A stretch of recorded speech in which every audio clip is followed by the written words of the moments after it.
Culture. 2. First thing to bring up, the length of this album. 1 minute 45 hours. 1 hour 45 minutes. That's longer than Shrek. To be fair, Migos have released albums, or mixtapes rather, in the past that are almost at that length. No Label 2 was 1 hour and 35 minutes.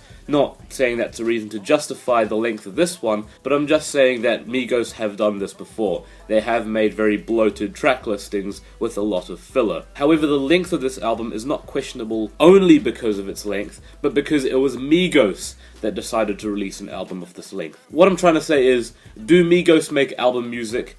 Not really. They make solid hits. They make trap bangers, songs that people will just listen to and add to playlists of their own. Maybe make a Culture 2 playlist of their own that cuts down on the length of this album here.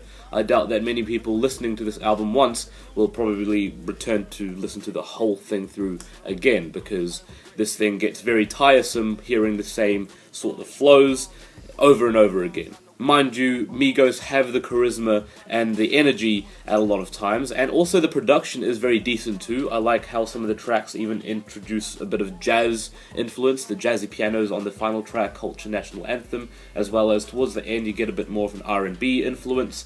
I love the horns on Open It Up, very triumphant, and also I like how icy the track Too Much Jewelry is. Let's not forget the track Stir Fry, which has a sick, like, funky groove to it.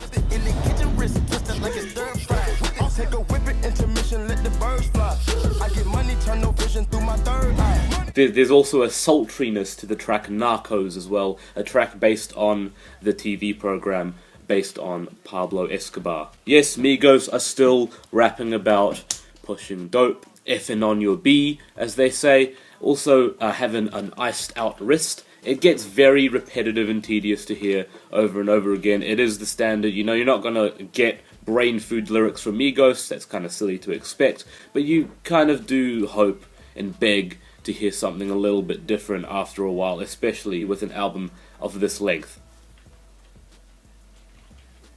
Culture, when they release an album over 100 minutes long, it brings up the idea that this is not supposed to be some grand concept album. Or perhaps what I'm trying to say is, it's not an album in the typical sense. I think the best way to digest Culture 2 is to just kind of split it into parts. That way the music just becomes a little less tiring, and you can kind of enjoy the energy of each track a little bit more on their own. It's just a very long track list of trap rap songs for people to craze out to at parties and stuff like that. The runtime seems to be to really squeeze as much streaming time from the listeners as possible, and including yours truly, because listeners will probably be sifting through this album to find which tracks they like and which ones they don't. I do think it starts off pretty well. I don't exactly find myself a fan of the intro, but I think after Supastars all the way through to Autopilot, this thing is pretty good. Even with hooks as tedious as the ones on Walk It, Talk It, Flooded, and Beast. Sure, they can get annoying after a while, but as to be expected, Migos have the charisma, they have the character, I guess, to kind of carry these tracks. Are you going to get an album that will blow you away through and through? No. And that's all I have to say, really. I think it would have been silly for me to expect an album that overall was something that I wanted to come back to. As I said, this is a collection, there are some highlights, and that's it. I'm giving this a 5 out of 10. Yeah.